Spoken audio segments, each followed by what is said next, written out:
This video is about chapter 11, Running for Cover. Before I came to Mussoorie, I won't like to talk with people. But in Mussoorie, I like to talk with people, whoever crossing me while walking on the road or at the bookstall. If I saw a group of people, I ran away and hid behind the tree. Once I had a call from the person inviting me at afternoon. I was feel about how they can call me during afternoon time when they have any other work to do or when they take rest. I responded that I was not feeling well. Soon after, there arrived a homeopathy doctor. I was shocked on seeing her, but she didn't bring any tablet for me. The next day, a group of family members arrived and introduced themselves that they were doctors. There, I met a yoga teacher. She looked at my tummy and said I was in bad shape and she will teach me the yoga. The next week, she arrived with a book and asked me for help to publish the book. I replied, "Sorry, I can't able to publish the book." She said how rude I am and I won't even consider his help what she did before. The next, a casual visitor arrived my house with a book written by yoga teacher and asked me if everything is okay in this book. I said yes, it's fine. She asked me to write an introduction for the book. I replied, I am not writing introduction for any other books.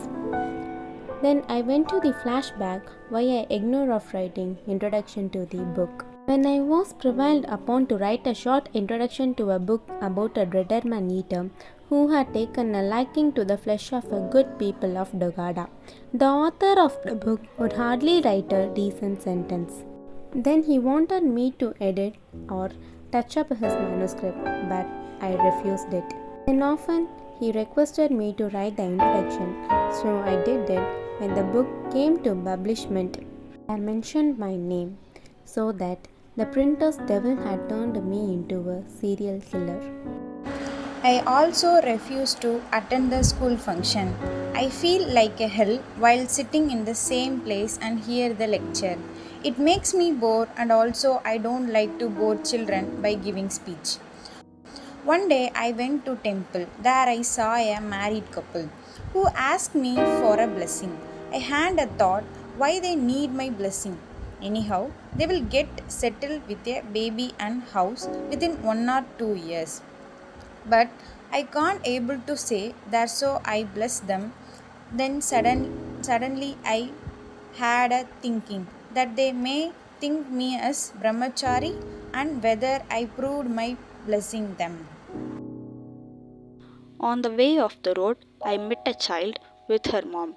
She told me that her child was my biggest fan. She needs your autograph, sir, she said. I too congrats the child and asked what book she read. She replied as Tom Sawyer. I was smiling silently and signed in the name of Mark Twain. Then there came a girl and asked autograph in her Max book. I said I failed in Max. She asked how much did you score? I replied 4 out of 100. She snatched the book and went away. Then I signed in various author name but no one noticed that. But for most parts, the acceptance and rejection of my writing life, along with editorial correspondence, readers' letters, page proofs, how welcomed they are through the post. The postman always played a very important role in my life and continues to do so. He climbs up 21 steps and give me some registered mail, PR speed post with a smile and bit of local gossip, who's standing in election and who ran away with headmaster's wife. We talk about a postman for granted today, but there was a time over 100 years ago there were hazardous venture. The journey through the Sivaliks really began as a dull descent through the Mohad Pass. The ascent starts with a gradual gradient which increases as the road becomes more steep and winding. At this stage of the journey, drums were beaten and torches lit because sometimes white elephant represented the approach of the Dakari, and attempting a challenge would throw the ponies into confusion and panic. Even today, in remote part of the country, in isolated hill areas where there are no motor roads, the mail is carried on foot. The postman often covering 5 or 6 miles every day. May not cavil at my unexpected visitors. Sometimes they turn out to be very nice people, like the gentleman from Pune who bought me a bottle of whiskey and then sat down and drank most of it himself. This video is about chapter 12, Party Time in Mussoorie. Here is a small intro to the setting. They say Mussoorie is a charming hill station that often plays a host to lively parties, especially during the colonial era and beyond, and highlights the festive atmosphere that Ruskin Bond captures in this chapter. Scene 1, a cozy living room in Mussoorie. It's quite kind of people to invite me to their parties, especially since I never throw parties myself or invite anyone anywhere. In fact, at more than one party, I have been known to throw things at people. Cut to a whimsical scene of a bond at a party, tossing a plate while guests look both shocked and amused. Despite that, or maybe because of it, I still get invited. I can imagine a hostess thinking, "Shall we invite Ruskin?" Her husband might say, "Is it safe? He knows to throw the plates at people, right?" And she responds, "Oh, we must have him. It will be fun to watch him throw a plate at someone. We will use a cheaper crockery, of course." This scene shows a hostess gleefully discussing the invitation with her husband, who looks concerned. Scene 2, a series of party scenes. Living in Mussoorie for 40 years feels like one long party. But if that were the case, I would not be here today. Rekha's garlic chicken and Nandu's shredded lamb would have surely done me in by now. And those Mussoorie goats are tough and stingy. Scenes of Bond grimacking at a tough mutton and goats destroying the garden. I remember Begum Para, a famous actress from Pakistan. She tried to cook us Rogan Josh. She spent hours to over the pot, but the mutton remained stubbornly tough. Scene of Begum Para in traditional attire, stirring a pot, looking frustrated while Bond watches. Scene 3, Mrs. K and her goat. Then there was a Mrs. K on a hillside who kept a goat as a pet. She tried hosting parties, but no one wanted to come due to the terrible smell of goat. She even took it to the bed, which eventually drove her husband to Panama with mistress. This show Mrs. K with her goat in her drawing room, and another scene of her husband leaving for Panama looking exasperated. One night the goat dissipated, and the next day there was a feast in Kolti village with remarkably tender mutton. The locals believed it was Mrs. K's goat and made it so tender. Cut to a village feast with delighted villagers enjoying tender mutton. The fun doesn't stop here. In this part, we'll meet two unforgettable characters from our village. First, there's Mrs. Santa, whose big dreams never fail to surprise. Then we have Auntie Bhakti, whose love for food leads a rather unexpected and amusing situation. These stories bring out the heart and humor of everyday life in our little community. Let's dive in. First, we have Mrs. Santa. Even though she was in her 60s, she was convinced and she would give birth to a baby destined to be as important as John the Baptist and like the Messiah.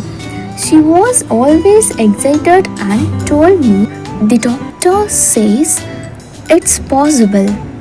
I need to eat lots of soups and savories to stay healthy.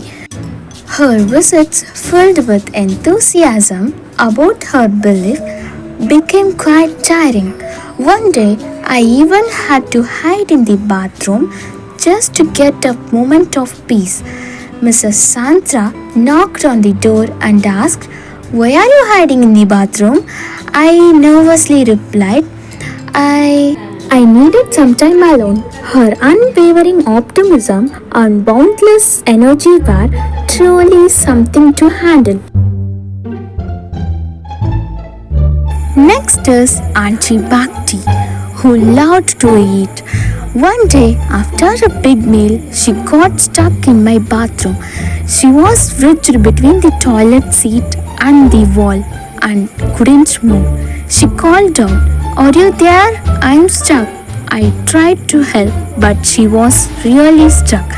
My friend Maharani Sahiba came in and said, "Bill, go help Ruskin before Auntie had a heart attack." We had to form a human chain and pull her out. It was a tough job and my toilet ended up damaged. But even after all this trouble, Auntie Bhakti wasn't embarrassed at all. She just went to the kitchen and ate half a brick of ice cream as if nothing happened. Her ability to enjoy her ice cream and stay cheerful despite everything was truly remarkable. So, that's a little taste of the colorful lives of some of my neighbors.